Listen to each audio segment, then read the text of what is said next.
आंब्याच्या सीजनमध्ये एकदा तरी हा पदार्थ नक्की ट्राय करा। आहे आंब्याचा मऊसूद असा शिरा आणि त्याचीच आज आपण रेसिपी पाहणार आहोत। आणि हा बघा किती मऊसूद असा शिरा तयार झाला आहे।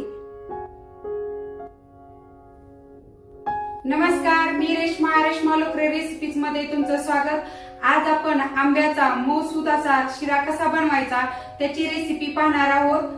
रेसिपी आवडल्यास रेसिपीला लाईक करा आणि आणखीही तुम्ही आपल्या चॅनलला सबस्क्राईब केलं नसेल तर प्लीज सबस्क्राईब करा।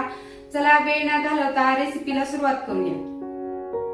आंब्याचा शिरा बनवण्यासाठी इथं मी 1 वाटी बारीक रवा घेतलेला आहे, त्याच वाटीने अर्धी वाटी साजूक तूप घेतलेला आहे आणि त्याच वाटीने पाऊण वाटी हा मी हापूस आंब्याचा गर काढून तो मिक्सरला फिरून घेतलेला आहे। त्याच्यामध्ये पाणी साखर काही घातलेलं नाही आणि हा पाऊण वाटी गर आहे।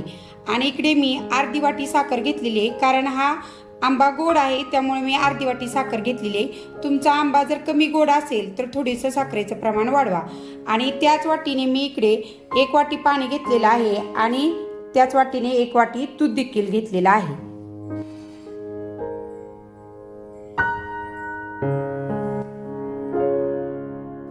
इथे मी थोडेसे पिस्त्याचे काप, 4 लवंग आणि थोडीशी वेलची पूड घेतलेली आहे। या लवंगमुळेच आपल्या शिऱ्याला एकदम छान असा स्वाद येणार आहे। इथे मी गॅसवर असं भांडं ठेवलंय, त्याच्यामध्ये अगोदर आपण जे तूप घेतलेलं आहे अर्धी वाटी ते सगळं घालायचं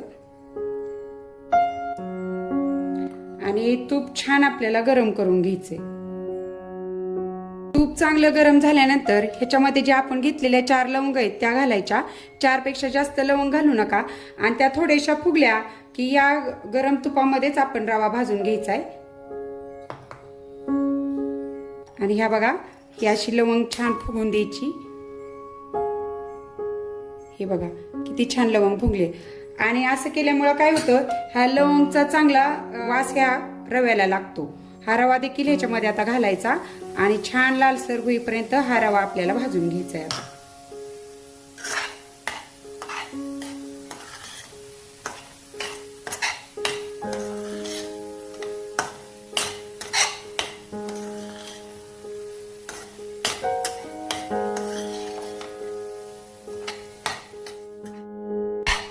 हा रवा आपल्याला खमंग वास येईपर्यंत आणि लालसर होईपर्यंत मंद गॅसवर छान भाजून घ्यायचा आहे। रवा जर छान भाजला नाही तर आपला शिरा हा चिवट होतो, खायला तो चविष्ट लागत नाही।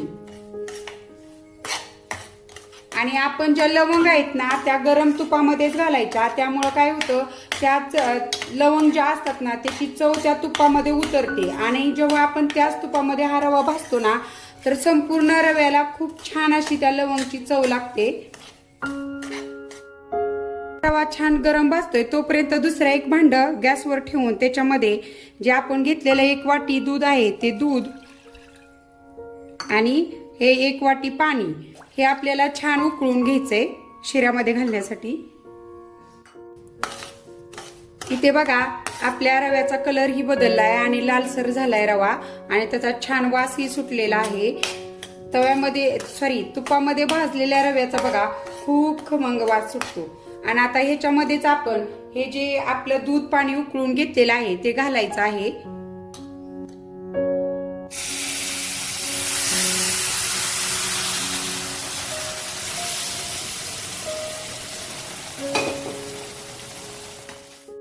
आणि दूध पाणी घातल्यानंतर हे छान ह्याच्यामध्ये मिक्स करून घ्यायचंय।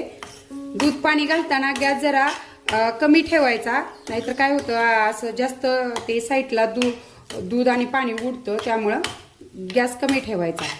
आणि आता हे छान असं दूध आणि पाणी ह्याच्यामध्ये मिक्स झालेलं आहे। इथं मी बारीक रवा घेतलेला असल्यामुळं मी इथं 1 वाटी दूध आणि 1च वाटी पाणी घेतलेलं आहे।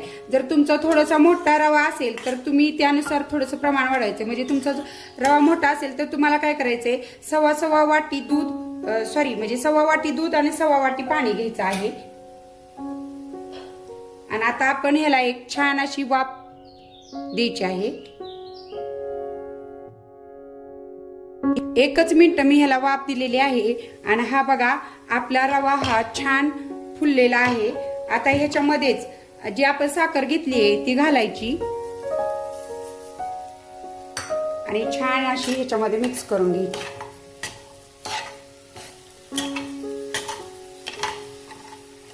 साखर छान मिक्स झाली की जो आपण आंब्याचा गर घेतलेला आहे तो देखील ह्याच्यामध्ये घालून घ्यायचा आहे आपण.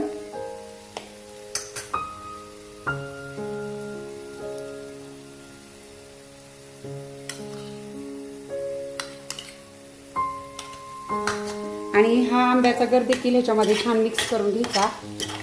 बघा काय होतं, रवा, तूप, साखर ह्याच्यामुळे काय होतं, हा शिरा थोडासा उन्हाळ्यामध्ये पचायला जड असतो.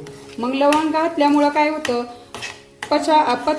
आपल्याला शिरा पचायला देखील हलका होतो. आणि इथं आंब्याचा गोड आंबटपणा आणि लवंगचा तिखटपणा आहे, यामुळं काय होतं, ह्या शिऱ्याला एक वेगळी छान अशी चव येते.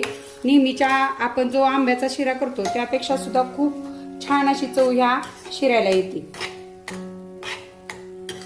आणि हे बघा आता थोडंसं हे मिश्रण काय होतं, पातळ होतं, पण जसं जसं याला उष्णता लागेल तसं तसं ते एकदम छान असा आपला मऊसूत असा शिरा तयार होतो. आणि हे छान मिक्स झाल्यानंतर आणखीन आपण ह्याला थोडीशी वाफ देणार आहोत.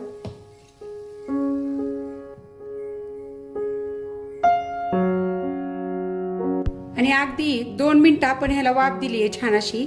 आणि हा बघा आपला छान असा मँगो शिरा म्हणजे आंब्याचा शिरा तयार झालेला आहे. हे बघा तुम्हाला दिसतेच हा किती मऊसूत आणि छान असा शिरा तयार झालेला आहे. आपण ह्यामध्ये कुठलाही रंग वगैरे काही वापरायचं नाही. आता ह्याच्यामध्ये थोडेसे पिस्त्याचे काप घालायचे. तुम्हाला जे आवडेल ते ड्रायफ्रुट्स घालू शकता. आणि थोडीशी विलायची पूड घालायची. आणि हे छान मिक्स करून घ्यायचं.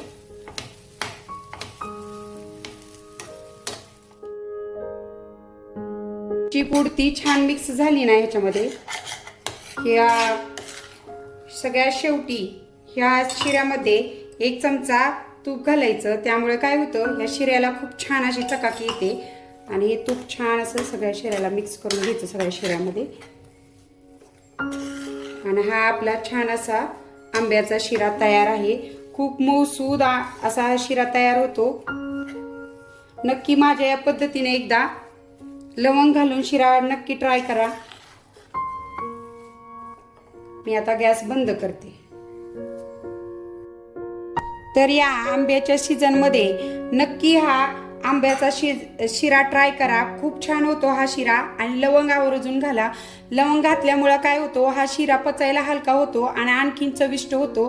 तुम्ही उन्हाळ्यामध्ये मधल्या वेळेमध्ये देखील मुलांना हा बनवून देऊ शकता. किंवा नाश्त्याला एक आंब्याच्या सीझनमध्ये नाश्त्याला वेगळा एक शिरा म्हणून देखील हा आंब्याचा शिरा ट्राय करा. आणि इथं मी हापूस आंबा घातल्यामुळं ह्या शिऱ्याला असा एकदम फिक्कट असा पिवळसर कलर आलेला आहे. तुम्हाला आणखीन आकर्षक रंग हवा असेल तर तुम्ही हापूस आंब्याऐवजी केशर आंब्याचा गर घाला. चव दोन्हीची सेम असते, फक्त रंगाला फरक पडतो. जर तुम्हाला आकर्षक रंगाचा म्हणजे पाहुणे वगैरे यायचे असेल तर आणखीन आकर्षक बनवायचा असेल तर केशर आंब्याचा गर घाला. असा हा आपला छान असा चविष्ट असा आंब्याचा शिरा तयार झाला आहे. तर आजची ही आंब्याच्या शिऱ्याची रेसिपी तुम्हाला कशी वाटली ते मला कमेंटमध्ये नक्की सांगा. आणि तुमचा शिराही कसा झाला ते देखील मला कमेंटमध्ये नक्की सांगा. आणि शिरा बनवण्यासाठी तुम्ही माझी रेसिपी निवडली त्याबद्दल मनपूर्वक धन्यवाद.